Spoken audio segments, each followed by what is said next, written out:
Okay, you're not a wolf, so what kind of learner are you? Dogs are like domesticated wolves that can learn really fast because they are clever. And you can't teach a dog to be loyal and dependent. That's their nature. So teaching them otherwise is actually cruelty. When you train a dog to behave a certain way or respond to your command, it's actually fair to understand that they are only a reflection of you, their owner. Cats, on the other hand, are lazy and don't want to really learn anything at all. Uh, but we still love them, not because their independence makes us less lonely, but because their presence makes us more calm and understanding. Learn that strong boundaries don't make you unlovable, but respectful. Your worth is measured by you, not by what others think, say, or do. Because their perception of you is most likely a reflection of them. If you are a big, fearless cat, the king of the jungle, you're always right. You have a big ego that stinks, but you won't admit it.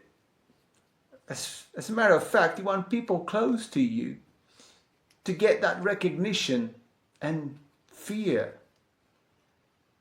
Monkeys, on the other hand, are very smart.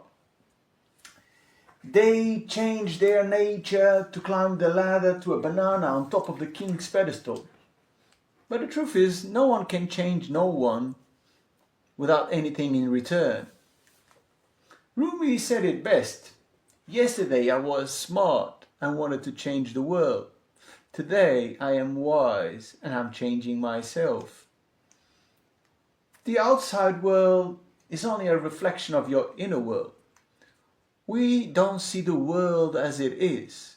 We see it as we are. If you follow everyone's path like a sheep, don't pretend to be a buffalo that faces the storm at all speed to come out the other side even better. Ask yourself whether the way you think, you feel and act is your true nature, is a true representation of who you are. Because it's never too late to unlearn that love is not earned, it's received freely. When a snake bites you, don't waste your time and energy chasing it to ask why did it bite you.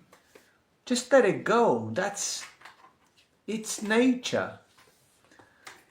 Real independence doesn't mean isolation, but self-reliance. Love yourself to unlearn behaving the way you do just because you've been programmed or conditioned to be that way. And return to your loving nature, because forgiveness doesn't mean to forget you, but simply to unlock yourself free to your full potential. Maybe you are like a hole and you have the ability to see in the dark and hear answers in solitude. It's time you know that the whispers of your inner voice don't need permission to talk, so just pay attention to those echoes, because silence doesn't mean you don't have anything important to say. It means that people sometimes are not ready to listen to the truth. And even though it's much more real than a donkey's loud voice repeating what he heard from an externally intelligence, because that's the expectation or the pressure or demand that he has to do from his perception. Emotions are not faults, but a signal giving you important information about your emotional system. Healing takes time, and it's not a linear race to the finish line that a slow turtle must cross to beat a motivated rabbit.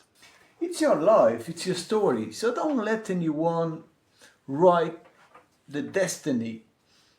Instead, create a self-fulfilling prophecy and learn that emptiness means nothing but too many questions, because It's in the middle of the stillness that you feel like you're full of answers. And learn that you are only whole and complete when you are in another relationship with another human being. And learn that sacrifice is the only proof of love. Power is not controlling others, but have self-control. So understand your value is not defined by performance and productivity in your environment. Your compassion and kindness are actually not weaknesses, but real power that not many people can understand. Exhaustion is not evidence of devotion, but it's just abuse, use, and devaluation from your environment. So unlearn that body and mind are separated from spirit, so you can find a real balance.